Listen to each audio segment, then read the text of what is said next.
Hello students, welcome to the online platform of Vedant Academy. My name is Jyoti and we are doing NCERT series 9th to 12th. हमने 5 chapter complete कर लिए हैं. आज हम 6th chapter पे हैं and the chapter name is Peasants and Farmers. किसान और काश्तकार. अभी तक हम देख रहे थे कि कैसे जो कॉलोनियल टाइम था उसमें कैसे उन लोगों ने फॉरेस्ट को, कल्टीवेटर्स को और ट्राइबल पीपल को किस तरह से कंट्रोल करने की कोशिश की और उस कोशिश में क्या क्या चीजें हुई.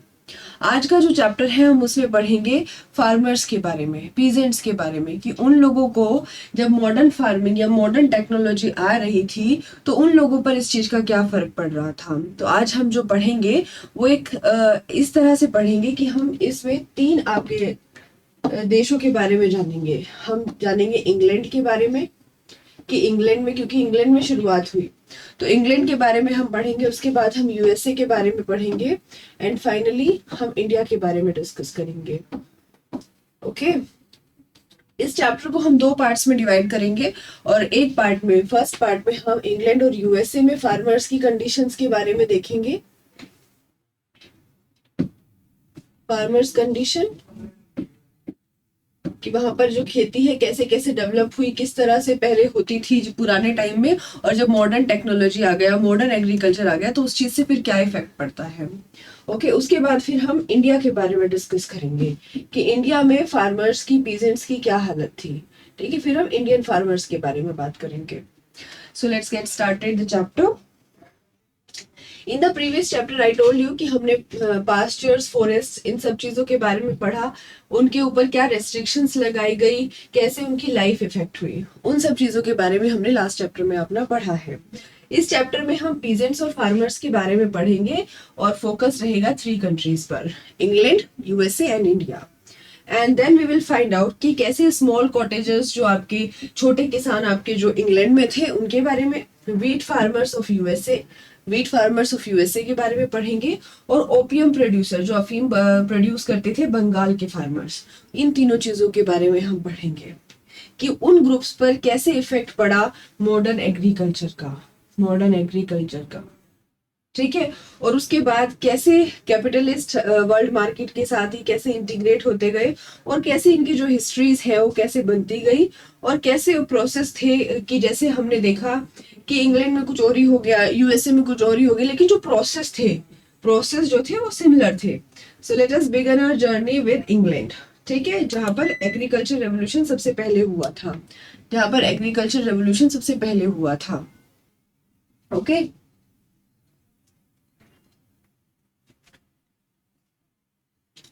The coming of modern agriculture in England. अब हम बात कर रहे हैं the coming of modern agriculture in England. Okay,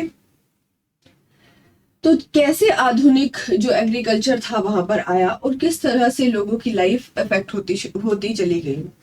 So on 1st June 1830, a farmer in northwest of England found his barn and haystack reduced to ashes by a fire that started a night.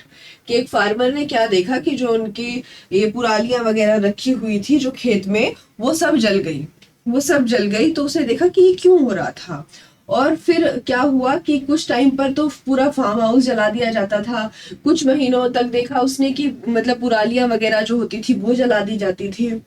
फिर क्या हुआ, 28 अगस्त 1830 में जो threshing machine जो बनाई जाती थी वो भी डिस्ट्रॉय कर दी गई, और जो दंगे हैं वो पूरे फैल गए, और 387 थ्रेशिंग मशीन्स जो है वहां पर तोड़ दी गई. तो ऐसा क्यों हो रहा था कि मॉडर्न एग्रीकल्चर से रिलेटेड या खेत में इस तरह से जला दिए जाते थे, तो ये क्यों, मतलब इसके पीछे की वजह क्या थी. इसके पीछे की वजह ये थी कि जो लेबरर्स थे, अब मशीन क्यों बनाई थी लोगों ने, अब वहां के लोगों को शिकायत रहती थी कि जो लेबर है वो तो शराब पीती है या आलसी है. तो उन्होंने क्या किया कि हम बजाय इस पर डिपेंड होने के क्यों ना हम मशीन्स को इन्वेंट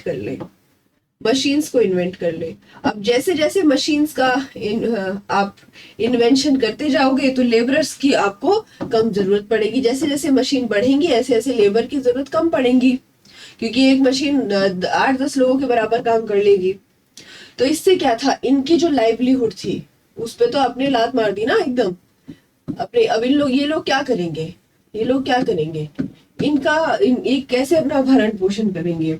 तो इस तरह से मशीन्स जो है वो तोड़ दी जाती थी और फिर उस पर लेटर्स होते थे और उस पर जो नाम होता था बहुत सारे लेटर्स पर, वो होता था कैप्टन स्विंग का नाम, कैप्टन स्विंग का नाम।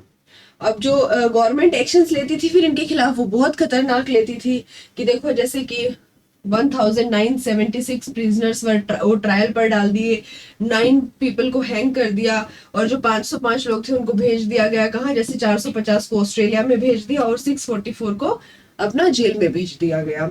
तो इन लोगों की जो पनिशमेंट होती थी वो भी बहुत खतरनाक होती थी। लेकिन जो लेबरर्स थे वो राइट्स इसलिए कर रहे थे क्योंकि उनकी जो लाइवलीहुड थी उसका सवाल आ गया था। अब कैप्टन स्विंग क्या नाम था कि ऐसे वो डाल देते थे या वाकई में कोई था, और ये क्यों प्रोटेस्ट कर रहे थे, इस क्वेश्चन का आंसर करने के लिए हमें थोड़ा बैक में जाना पड़ेगा कि पहले वहां पर किस तरह से खेती होती थी कि जो लोग इतने गुस्से में भर गए मशीन्स के आने से। क्योंकि हर एक हिस्ट्री की हिस्ट्री है और उसी हिस्ट्री को अब पढ़ते हैं हम। So the time of open fields and Commons, कि उस टाइम पर क्या होता था जब खुले खेत होते थे वहां पर और मतलब कॉमन लैंड के द्वारा वो खेती करते थे, ठीक है। Over the 18th and early 19th century, the English countryside changed dramatically. Before this, England में जो ये कंट्री साइड जो थे आपके, जो लार्ज पार्ट थे वो ओपन थे। ये क्या था कि प्राइवेटली नहीं था, तो कलेक्टिवली लोग मतलब क्या करते थे, मैं आपको बता दूं कि वो जैसे स्ट्रिप्स होती है, कोई लैंड है सपोज करो और उसकी कुछ स्ट्रिप्स बना दी गई, बड़ी बड़ी काफी बड़ी बड़ी स्ट्रिप्स बना दी गई। उसको कलेक्टिवली वो लोग क्या करते थे कि ठीक है भाई तुम्हारी ये स्ट्रिप है, तुम्हारी ये स्ट्रिप है, तुम्हारी ये स्ट्रिप है, और उसी में वो खेती करते थे। उनकी बाउंड्री जो है फिक्स होती थी। उसके साथ साथ वो क्या करते थे, यहाँ पर अपने स्ट्रिप्स में अपने जो कैटल है, कैटल ग्रेजिंग भी उनकी चलती थी, अपने कैटल्स को भी पालते थे, हंटिंग भी करते थे और अपनी फार्मिंग भी कर रहे थे वो। तो एक साथ वो इन स्ट्रिप की हेल्प से और इस कॉमन लैंड की वजह से वो कितने सारे काम कर रहे थे, है ना। तो इसमें वो अपनी कॉमन लैंड पर कल्टीवेशन हो रहा है, और जो ऐसा भी नहीं होता था कि किसी के पास अच्छी लैंड आ गई और किसी के पास बुरी लैंड चली गई, कलेक्टिवली होता था। तो मिक्स्ड लैंड होती थी, मिक्स्ड, हर एक किसी को कुछ थोड़ी खराब कुछ थोड़ी अच्छी इस तरह की लैंड मिलती थी। तो किसी को कोई शिकायत भी नहीं थी क्योंकि वो कलेक्टिवली बेसिस पर काम कर रहे थे। उसके बाद उनके फ्यूल वुड भी वहां से आ जाता था, फ्रूट्स भी वहां से आ जाते थे। उसके बाद वो फिशिंग भी करते थे, हंटिंग भी करते थे। तो फिर उन लोगों के लिए जो पुअर थे, तो जो कॉमन लैंड का जो कॉन्सेप्ट वहां पर था वो उनके सर्वाइवल के लिए असेंशियल था, बहुत जरूरी था, वरना वो लोग क्या करेंगे। लेकिन धीरे धीरे ये बदलता गया। अब यहाँ से तो उनका सारा काम हो रहा है, उनकी कैटल को भी हेल्प मिल रही है, और अगर कोई बुरा टाइम आता है, क्रॉप्स फेल हो जाती है, तो भी वो अपना जो है जीवन कर लेते थे यापन। In some parts of England, this economy of open fields and common lands had started changing from about 16th century. और कुछ जगह पर ये 16th century से थोड़ा थोड़ा बदलने लगा। कैसे? जैसे कि प्राइस ऑफ वूल जो है वो बढ़ गया। तो जो रिच फार्मर्स थे उन्होंने क्या किया, अब हमें शिप का ध्यान रखना है, वही वूल बढ़ रही है तो क्या होगा कि हमें उनकी ब्रीड पर भी ध्यान देना पड़ेगा और उनके लिए अच्छा खाना भी लाना पड़ेगा। उसके लिए उन्होंने क्या किया कि जो एरियाज थे, लैंड के जो एरियाज थे, उनको कंट्रोल करना शुरू कर दिया कि ये लैंड हमारी है। तो इस तरह से वो काम कर रहे थे। उसके बाद वो क्या करते थे, उस लैंड को ले लेते थे, अपनी प्रॉपर्टी उसको बना देते थे, ठीक है। और जो उस लैंड पर सपोज करो अगर उन्होंने ये पूरी लैंड पहले कलेक्टिवली कॉमन पीपल की थी, तो अब उन्होंने क्या किया कि ये इतनी लैंड ले ली और उसमें कोई भी एंट्री बैन कर दी, एंट्री जो है पुअर लोगों की उसमें बैन कर दी। ये कब से शुरू हुआ, जब वूल के प्राइस बढ़ गए। अब उनके जब प्राइस बढ़ जाएंगे तो क्या होगा, वो शिप की ब्रीड पर ध्यान देना शुरू कर दिया उन्होंने, ठीक है, कि उसको अच्छा खिलाना भी है तो उसके लिए हमें अलग से खेत भी चाहिएंगे, जमीन भी चाहिएगी, और उसी पे हम काम करेंगे। उसके बाद फिर देखो क्या होता है। स्टार्टिंग में जो उन्होंने इंडिविजुअल लैंडलॉर्ड्स ने किया तो वो स्टेट से और चर्च से उनको सपोर्ट नहीं मिला। बट मिड 18th सेंचुरी के बाद ये जो इस तरह की मूवमेंट चलाई गई, तो इससे क्या हुआ, इससे फिर कुछ लॉज बना दिए गए, उसको लीगलाइज कर दिया गया। और इस लीगलाइज के थ्रू क्या हुआ, between 1750 and 1850 6 million acre of land was enclosed। 6 million acres of land को एनक्लोज कर दिया गया कि अब वो पब्लिकली नहीं होगी, वो कॉमन लैंड नहीं होगी। उसके लिए उन्होंने ब्रिटिश पार्लियामेंट ने लॉज भी पास कर दिए, उसको लीगलाइज कर दिया। तो यहां से क्या हुआ, यहां से अब फार्मर्स की जो है हालत बिगड़नी स्टार्ट हो जाएगी। ओके, ये देखिए इसमें क्या दिखा हुआ है कि ये जितने भी आपको दिख रहा है, ये मार्क होते हुए दिख रहा है कि इतनी जगह पर नंबर ऑफ मशीन्स को, थ्रेशिंग मशीन्स को तोड़ा गया था। अब पहली चीज कि वूल के प्राइस बढ़ गए और उन्होंने उस चीज को एनक्लोज करना शुरू कर दिया। दूसरी क्या डिमांड आई, दूसरी डिमांड आई ग्रेन की। अब वॉर चल रहा है, पॉपुलेशन बढ़ रही है, तो फूड ग्रेन भी चाहिएंगे। फूड ग्रेन चाहिएंगे तो फिर रिच लोग क्या सोचेंगे कि भाई हम ग्रेन जो है बोए, खेती करें, तो उसके लिए भी हमें अपनी लैंड चाहिएगी, हमें लेबरर्स चाहिएंगे। तो फिर उन्होंने क्या किया, सेम चीज की उन्होंने कि उन्होंने जो पहले उन्होंने शिप फार्मिंग को प्रमोट किया, फिर उन्होंने बाद में चलकर ग्रेन प्रोडक्शन पर काम किया। लेकिन ये बहुत अलग अलग चीजें हो रही थी क्योंकि इंग्लिश पॉपुलेशन जो है वो जल्दी जल्दी इंक्रीज कर रही थी। देखिए 1750 एंड 19 में ये मल्टीप्लाइड हो गई थी 4 टाइम्स, 4 गुना ज्यादा हो गई थी। ठीक है, उसके बाद उसके साथ साथ क्या हो रहा था, ब्रिटेन में इंडस्ट्रियलाइजेशन हो रहा था। आपको पॉइंट्स पकड़ने हैं, ठीक है। पॉइंट्स कैसे पकड़ोगे आप कि क्या हो रहा है, पॉपुलेशन बढ़ गई, पॉपुलेशन जो है वो बढ़ रही है, पॉपुलेशन बढ़ गई, साथ साथ इंडस्ट्रीज आ रही हैं, इंडस्ट्रीज बढ़ रही हैं, ठीक है, मशीन्स भी बढ़ रही हैं। पॉपुलेशन से क्या हो रहा है, demand, demand of food grains. अब लोग हैं तो खाएंगे भी ना, फूड ग्रेन्स भी बढ़ रहा है, ठीक है। तो एक चीज से एक चीज नहीं, बहुत सारी चीजें इफेक्ट होती हैं। उसके बाद लोगों ने क्या किया, अब लोगों से, अब जब इंडस्ट्रियलाइजेशन बढ़ेगा तो उसके लिए नीड किसकी होगी, लेबर की। अब लेबर है गांव में तो उसने क्या करना शुरू कर दिया, माइग्रेट होना शुरू कर दिया in search of jobs and to survive they had to buy food grains. और अगर वहां पर उन्हें शहर में जाना है तो उन्हें क्या करना पड़ेगा, फूड ग्रेन्स भी चाहिए सर्वाइव करने के लिए। उसके बाद धीरे धीरे क्या हुआ, जब डिमांड बढ़ी तो फूड ग्रेन का प्राइस भी बढ़ गया और इससे क्या हुआ, फूड ग्रेन्स का जो प्राइस है वो प्राइस भी बढ़ गया। Okay, by the end of 18th century France का इंग्लैंड से वॉर चल रहा था, तो इसलिए इंपोर्ट जो है वो करना मुश्किल हो गया था, सारी जो ट्रेड थी वो डिस्टर्ब हो गई थी। तो फिर वहां पर क्या हुआ, फूड ग्रेन्स का प्राइस इतना ज्यादा बढ़ गया तो फिर उनको जो क्या करना पड़ा, enlarge the area of grain under cultivation, की जो एनक्लोज लैंड थी, जो लैंड थी, सपोज करो पहले इतनी कॉमन लैंड है और उसमें से इतनी उन लोगों ने अपने नाम करा लिए, तो अब उन्हें इतनी और चाहिए, ठीक है। तो इसलिए इससे क्या पड़ा, इसलिए लैंड ओनर्स जो थे उन्होंने प्रेशराइज किया पार्लियामेंट को to pass the enclosure acts, ठीक है। अब उन्होंने एनक्लोजर एक्ट्स को पास करने के लिए पार्लियामेंट को प्रेशर डाला। धीरे धीरे ऐसे देखो, छोटी छोटी चीजों को पकड़ना है फिर उसके आगे चलते जाना है, ठीक है। तो इसमें दिखाया हुआ है कि annual average wheat prices in England and Wales किस तरह से बढ़ रहे हैं। Okay, the age of enclosures, अब कैसे कैसे जो एज ऑफ एनक्लोजर्स का सामना हुआ। There is one dramatic fact that makes the period after 1780s different from any earlier period in English history. कैसे, पॉपुलेशन ग्रोथ हो रही है, फूड शॉर्टेज हो रही है और इससे पहले ऐसा कभी नहीं हुआ था वहां पर। तो ग्रेन प्रोडक्शन जो है वो बहुत जल्दी जल्दी बढ़ रहा था, ठीक है। और 80% जो है आपका, 80% जो आपका फूड है इंग्लैंड जो बोता था, प्रोड्यूस करता था, वो उसको कंज्यूम भी कर लेता था। तो रेस्ट जो है 20% को जो है मंगा लिया जाता था, इंपोर्ट कर लिया जाता था, ठीक है। The increase in food grain production was possible not by any radical innovation in agriculture technology but by bringing new lands under cultivation. कि नई लैंड को अभी हमने कल्टीवेशन कर दिया, अभी तक कोई टेक्नोलॉजी की बात नहीं हो रही है यहाँ पर, ठीक है।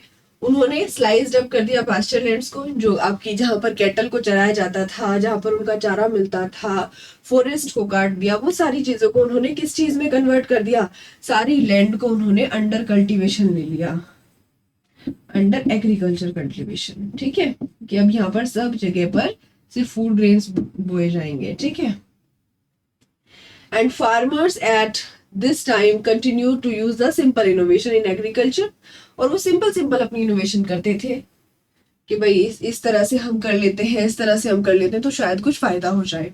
ठीक है, तो अभी तक वैसे कोई इनोवेशन नहीं आई है। जैसे उन्होंने क्या करना शुरू कर दिया, टर्निप को और आपके क्लोवर्स को बोना शुरू कर दिया। उसमें क्या होता है, उसमें आपके नाइट्रोजन फिक्सिंग पावर होती है, नाइट्रोजन ज्यादा होती है, तो उससे क्या होता था कि नाइट्रोजन जो है क्रॉप ग्रोथ के लिए इम्पोर्टेंट है, नाइट्रोजन जो है वो इम्पोर्टेंट है।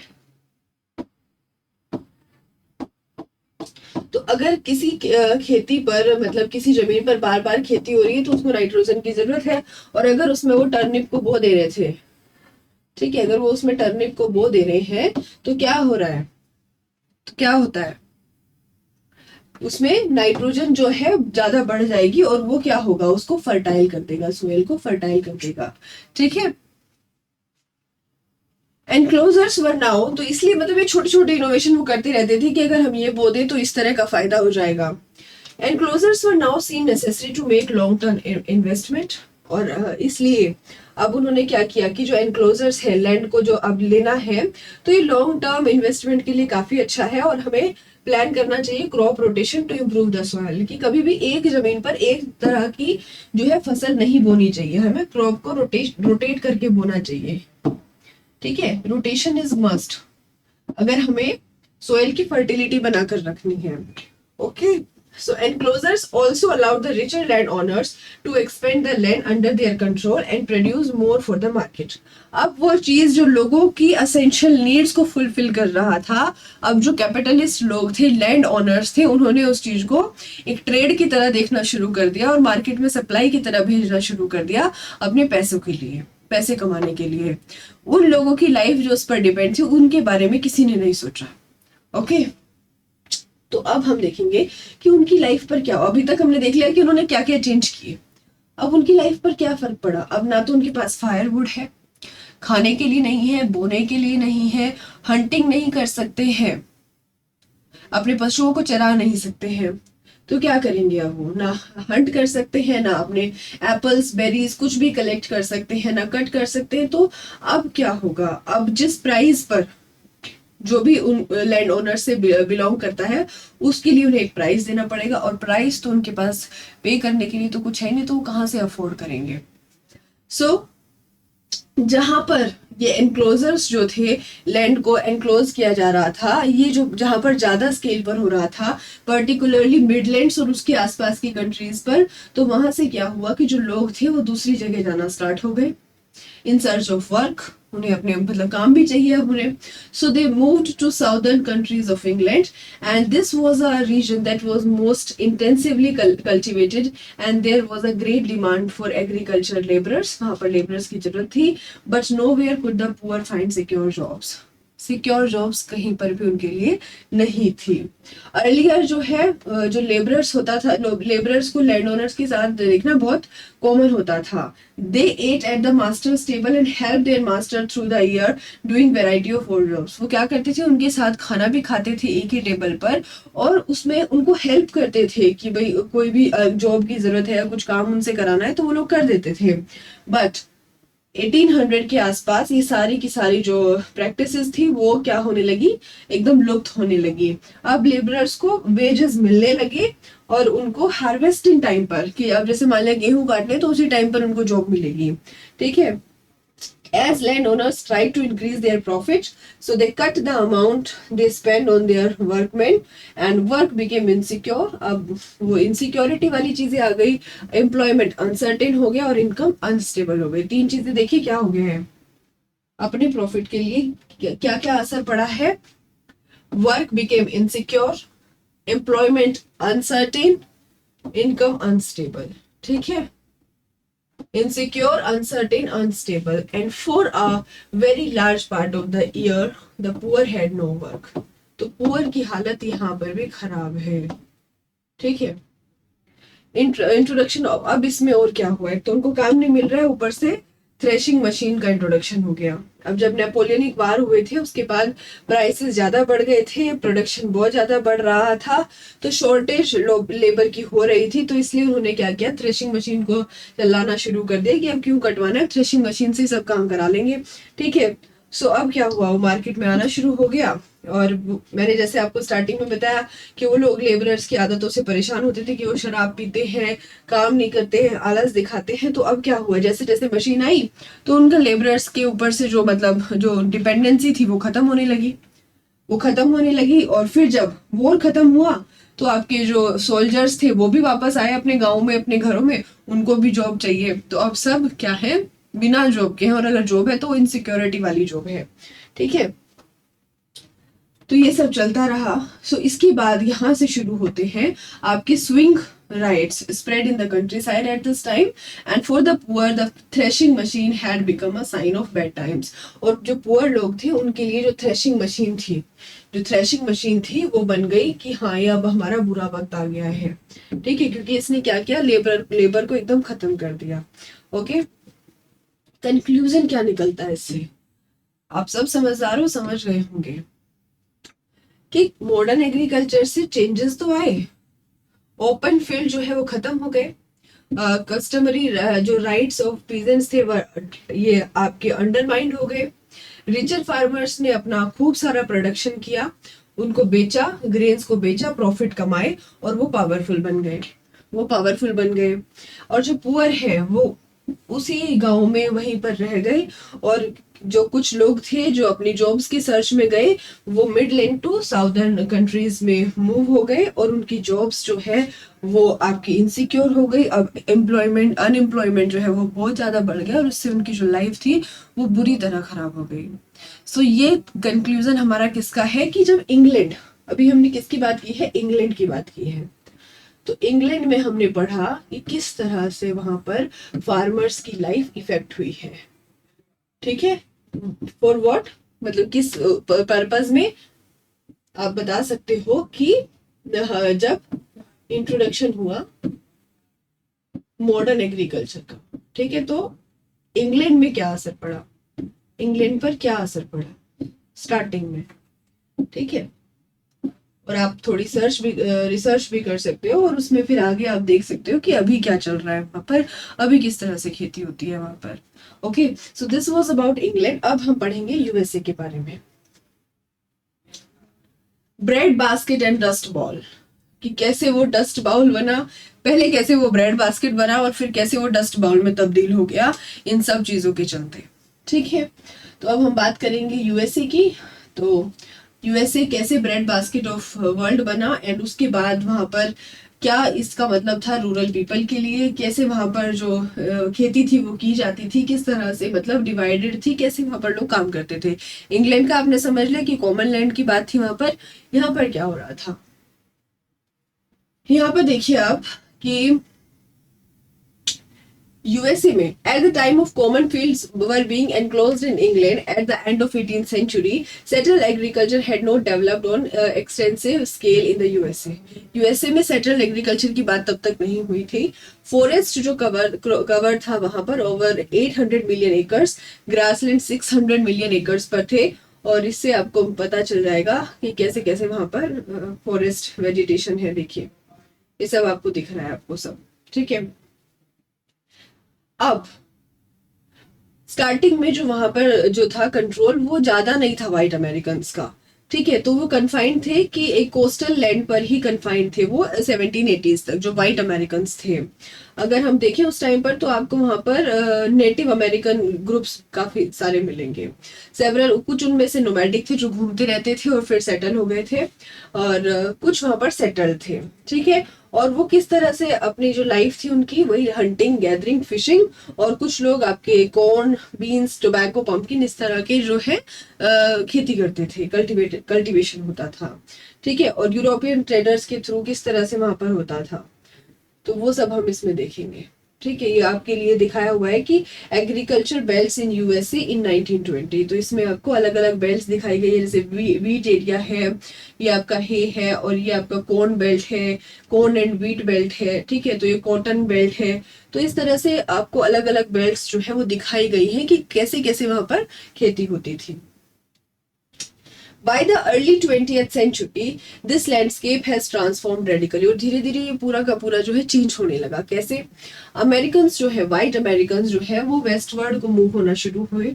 उसके बाद उन्होंने वेस्ट कोस्ट पर कब्जा कर लिया। जैसे कि सपोज करो अब ये लोग पहले यहाँ रह रहे हैं, ठीक है, अब यहाँ से चले, अब यहाँ पे कुछ और लोग रह रहे हैं, लेकिन इन्होंने यहाँ से अपना सेटलमेंट इस तरफ करना शुरू कर दिया और जो यहाँ के लोग हैं, यहाँ के लोगों को डिस्प्लेस करना शुरू कर दिया। ठीक है, तो इन्होंने अपनी सेटलमेंट यहाँ पर कर दी और यहाँ के लोगों को जो है डिस्प्लेस कर दिया।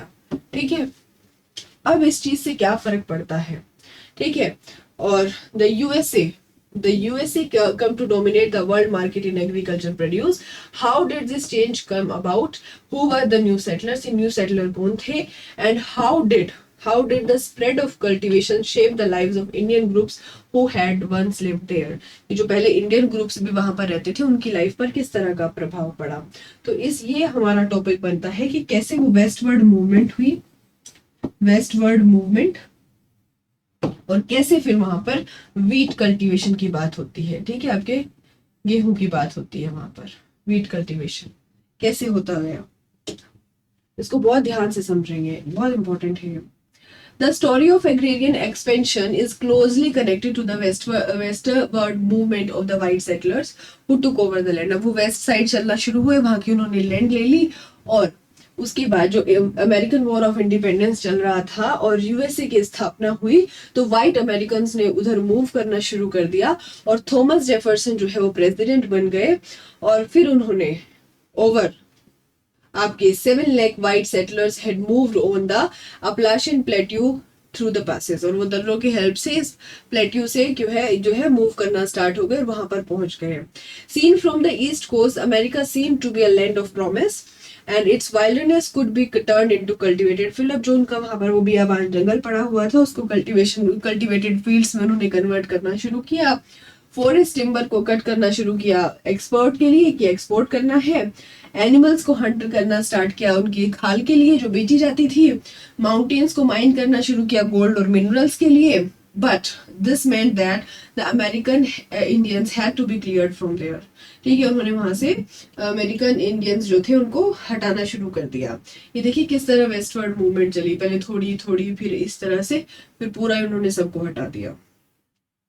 In the decades after 1800, the US government committed itself a policy of driving American Indians westward, first beyond the river Mississippi and further west। ठीक है, पहले उन्होंने थोड़ा और भगाया उनको कि मिसिसिपी रिवर्स में, और फिर उनको बिल्कुल ही उन्होंने हटा दिया पश्चिम की तरफ।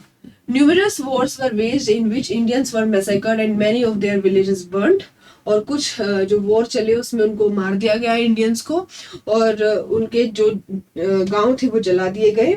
और जिन्होंने वहां पर विद्रोह किया, रेजिस्ट किया, उन्होंने कुछ जीत भी हासिल की, लेकिन उनको फिर लास्ट में आकर ट्रीटी साइन करने पर मजबूर कर दिया और उनको जो है अपनी लैंड देनी पड़ी उनको, और वो वेस्टवर्ड मूव कर गए। As the Indians retreated, the settlers poured in. They came in successive waves. They settled in Appalachian Plateau by the first decade of, वही मैंने जैसे आपको बताया कि उन्होंने क्या किया, अप्लाशियन प्लेट्यू पर आना स्टार्ट किया और उन लोगों की जगह लेनी शुरू कर दी, फॉरेस्ट को जलाना शुरू कर दिया, लैंड को क्लियर करना शुरू कर दिया, और इस तरह से उन्होंने लार्जर एरियाज को जो है अपने कब्जे में ले लिया। और फिर फेंसेस जो है लगानी शुरू कर दी, ऐसे आपकी फेंसेस लगानी स्टार्ट कर दी अपनी लैंड के चारों तरफ, और उन्होंने फिर वहां पर कॉर्न को और वीट को बोना शुरू कर दिया। तो आई थिंक ये आपको समझ आ गया कि किस तरह से वो सेटल हुए और किस तरह से उन्होंने खेती की शुरुआत की वहां पर।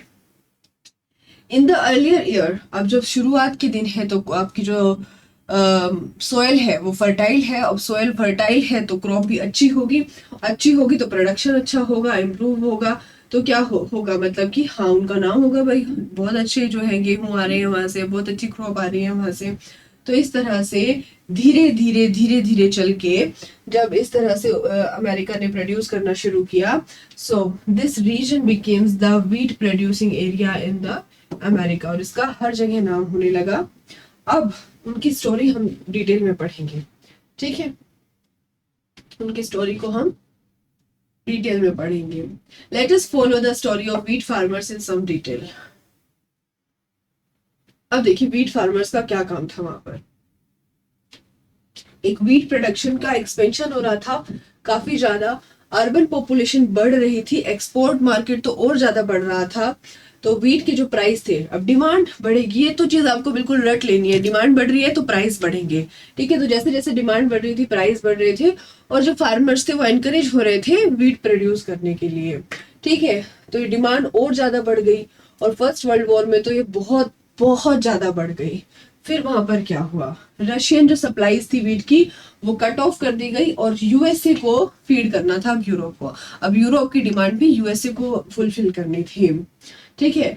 तो अब जो वहां के प्रेसिडेंट थे, US president Wilson, called upon farmers to respond the need of the time. उन्होंने बुलाया उनको और उनको कहा plant more wheat, wheat will win the war, कि ज्यादा से ज्यादा गेहूं जो है उगाओ, ये गेहूं ही हमें जो है युद्ध जो है वो जिताएगा। उन्होंने अपने फार्मर्स को एनकरेज करना शुरू किया, और about 45 million acres of land in USA was under wheat, 45 million acres, okay. And 9 years later ये हो गई आपकी 74 मिलियन एकर्स, 65% के इंक्रीज के साथ, 65% के इंक्रीज के साथ। Most of the increase was in the Great Plains, where new areas were being plugged to extend cultivation. In many cases, big farmers, जिनको बोला जाता था the wheat barons, controlled करते थे 2000 to 3000 acres of land individually, ठीक है। 2000 से 3000 एकड़ की जो जमीन थी वो इंडिविजुअली खुद ही उसको कंट्रोल करते थे, ठीक है। तो ये था हाल व्हीट फार्मर्स के बारे में हमने बात की। अब धीरे धीरे टेक्नोलॉजी भी आई, तो टेक्नोलॉजी ने क्या किया, the coming of new technology. अब इस चीज से इतना जो ज्यादा मतलब बूम कर रहा है एकदम, चलो ठीक है थोड़ी बहुत डिमांड बढ़ती है, लेकिन एकदम से इतनी डिमांड बढ़ जाए तो कहीं ना कहीं टेक्नोलॉजी की जरूरत तो पड़ेगी। तो इसलिए उन्होंने अपने इम्प्लीमेंट्स को मॉडिफाई करना शुरू किया अपनी रिक्वायरमेंट के हिसाब से, और फिर उसमें कैसे कैसे उन्होंने स्टार्ट किया। जैसे उन्होंने the prairie was covered with a thick mat of grass with tough roots to break the sod and turn the soil over, a variety of new plough was devised locally, some of them was 12 feet long. क्या होता था कि जैसे जमीन घास के मैदान है, उनके टफ रूट्स हैं, अंदर फंसे हुए हैं, उनको भी क्लियर करना था। तो उनको क्लियर करने के लिए जो है हल जो बनाए जा रहे थे वो काफी अलग अलग वैरायटी के बनाए जा रहे थे, और उसमें कुछ क्या थे कि 12 feet लॉन्ग थे, 12 feet लॉन्ग थे।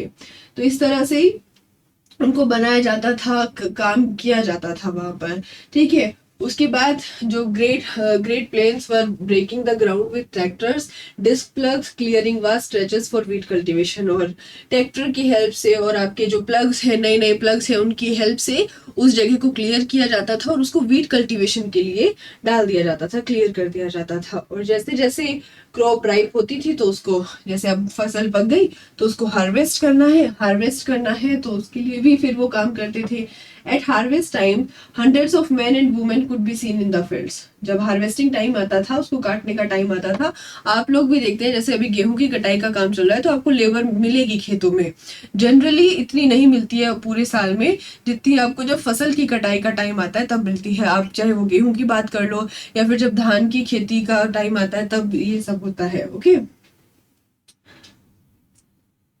In 1831, Cyrus McCormick invented the first mechanical reaper which could cut in one day as much as 5 men could cut with cradles and 16 men with sickles।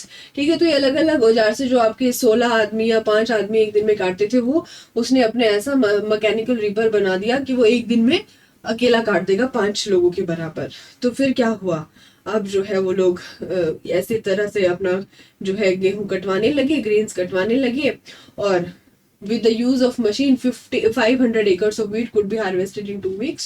और 500 एकड़ जो wheat होता था जहाँ पर, वो अपना 2 वीक में कट जाता था मशीन्स के थ्रू, जो कि बहुत टाइम लेता था। जो जब लेबर वहां पर काम करती थी। तो इस तरह से क्या हुआ कि ये मशीन्स जो है वो फार्मर्स को अट्रैक्ट करने लगी, डिमांड जैसे बढ़ती ही जा रही थी, बढ़ती ही जा रही थी। तो इस तरह से आपकी जो मशीन्स है वो आती ही जा रही थी, आती ही जा रही थी। ग्रास भी रिमूव हो रहा था, सोयल को भी ब्रेकअप कर रही थी, और जो ग्राउंड है उनको क्लियर कर रही थी कल्टीवेशन के लिए, और इतनी जल्दी हो रहा था कि लेबर की जरूरत ही नहीं पड़ रही थी। So with power driven machinery 4 men could plug, seed and harvest 2,000 to 4,000 acres of wheat in a season। तो देखिए कि इनकी हेल्प से 4 आदमी ही 2,000 से 4,000 एकड़ की जो वीट था उसकी देखभाल कर सकते थे। ठीक है, तो अब फिर यहाँ पर सेम क्वेश्चन जो इंग्लैंड में हुआ, देखिए प्रोसेस वही चल रहा है, ठीक है, लेकिन कंडीशन क्या क्या हो रही है, कंडीशन वहां पर क्या हो गई, अब यहाँ पर पुअर की कंडीशन क्या हो गई है। अब उनके लिए मशीन्स तो भैया बिल्कुल ही बुरा हाल हो गया है, उनको कुछ नहीं मिल रहा है। अब वो ना पैसा है ना बैंक ऑफर कर रहा है, तो अब क्या होने लगा, अब जो वहां से बैंक लोन देगा तो वो कर्ज में दबते चले जाएंगे, और फिर उनका जो थोड़ा बहुत उनका जो खेती की जमीन है वो भी जाएगी, और फिर उनको कहीं और जॉब देखनी पड़ेगी, और जॉब पाना तो बहुत मुसीबत थी, बहुत मुसीबत थी। तो फिर वहां पर बुरा हाल होता चला गया, वो ट्रबल में आते चले गए, और उनके जो मतलब बुरा मतलब एक तरह से बिल्कुल बुरा हाल हो गया। उसके बाद जब पोस्ट वर्ल्ड वॉर की अगर हम बात करें, स्टोर हाउस जो है वो ओवरफ्लो हो गए ग्रेन के साथ, vast amount of corn and wheat were turned into animal feed. अब जब जरूरत कम हो गई, डिमांड कम हो गई, तो उसको फिर जानवरों को ही डालना पड़ा, और जो आपके प्राइस जब गिरे, एक्सपोर्ट मार्केट जो है वो भी खत्म हो गए। इससे फिर क्या हुआ, अब एक ग्रेट एग्रेरियन डिप्रेशन आ गया, जिसने व्हीट फार्मर्स को पूरी तरह तबाह कर दिया। इतना बेइंतहा होकर वो लगे हुए थे, लेकिन वो वॉर का टाइम था, डिमांड ज्यादा थी, अब ओवरफ्लो हो गया तो वो चारा बन कर रह गया। और फिर कैसे, bread basket to dust bowl, नाम याद है ना, हमने स्टार्टिंग में क्या पढ़ा था। अब वो डस्ट बाउल कैसे बना, अब एक तरफ से तो जो है एक तरफ से तो क्या हुआ कि डिमांड कम हो गई तो वो चारा बनकर रह गया, दूसरी तरफ क्या हुआ कि वहां पर जो हवाएं थी, तूफान था, ब्लैक ब्लिजर्ड आया, देखिए किस तरह से आपको दिख रही है काली आंधी, बिल्कुल डस्ट स्ट्रोम आते थे आपके। तो उनसे क्या हुआ कि उन्होंने पूरा का पूरा जो साउदर्न प्लेन था उसकी बुरी हालत कर दी। उसके बाद आपके कितने कितने, अभी देखिए आप कि मडी वाटर भी आता था, और रोज की रोज ये हो रहा था 1930s में। तो जो आपके जो आपका जहां पर वीट है या जो आपका आसपास की जगह है वो क्या होगी, डस्ट ही डस्ट होगी हर जगह पर, वहां से सफोकेशंस भी होंगी, तो केटल्स की भी होंगी, लंग्स पर दिक्कत आएगी, डस्ट और मड से भी दिक्कत आएंगी। तो क्या हुआ, आपकी आपकी एनिमल्स, बर्ड्स, आदमी सब जो है मरने लगे, सब जो है मरने लगे। और जो आपकी मशीन में आपकी कोई दिक्कत आ जाती थी, डैमेज हो जाती थी, वो भी बियॉन्ड रिपेयर थी। तो ऐसा क्यों हुआ, ऐसा क्यों हुआ, तो ये क्या हुआ कि ड्रोट आ गया, ड्रोट आ गया, रेन जो है वो आई नहीं, टेम्परेचर जो है वो सोड हो गया, विंड जो है वो बढ़ती जाती थी बहुत बुरी तरीके से। तो जो डस्ट स्टॉर्म थे वो बन गए black blizzards, only because of the entire landscape had been ploughed over. अब ना तो जंगल है तो क्या होगा, खाली मैदान पड़े हैं तो और ज्यादा तूफान आएगा। तो when wheat cultivation had expanded dramatically, तो जीलेस फार्मर्स जो है उन्होंने बुरी तरह से अपरूट किया था सारी वेजिटेशन को, और जो ट्रैक्टर्स ने जो सोयल की बुरी हालत की थी तो वो भी बुरा हाल हो गया था, वो भी डस्ट में बन गई। जब मजबूत ही नहीं रही आपकी सोयल तो वो भी डस्ट बन जाएगी। तो इस तरह से ये एक बुरा सपना जो है आ गया, एक नाइटमेयर जो है, अमेरिकन ड्रीम जो है जिसने इतनी सारी लैंड थी वो एक नाइटमेयर बन गया, एक नाइटमेयर बनकर रह गया। एंड जो अब जो चाहते थे कि अब प्रॉफिट करे, अब प्रॉफिट कमाएंगे, ये करेंगे वो करेंगे, तो वो एकदम बिल्कुल खत्म हो गया। And after the 1930s they realise that they had to respect the ecological conditions of each region. और उसको उनको उनके बाद समझ आया, जब ये सब हो गया, पूरा तहस नहस हो गया, उसके बाद उनको समझ आया कि ठीक है प्रॉफिट कमाना अपनी जगह पर ठीक है, लेकिन व्हाट विल हैपन कि अगर हमारी इकोलॉजिकल कंडीशन जो है वो ही खराब हो जाए। तो इसलिए एनवायरनमेंट को ध्यान में रखते हुए सारे काम करने चाहिए। और आप लोगों को भी जो देख रहे हैं, हमें भी अपने घरों में भी लोगों को एनकरेज करना चाहिए कि आप कुछ भी करो, लेकिन एनवायरनमेंट जिसने आपको हर एक चीज दी है, ठीक है, उसको ध्यान में रखते हुए सारे काम करने चाहिए, ठीक है। सो आई थिंक आपको ये चीज़ें क्लियर हुई होंगी। तो आज हमने इंग्लैंड और यूएसए दोनों के बारे में डिस्कस कर लिया है, और पार्ट 2, इस चैप्टर के पार्ट 2 में हम डिस्कस करेंगे इंडियन फार्मर्स के बारे में। So I hope you like this video, and if you like the video then please do comment, share and subscribe. Thank you and have a nice day.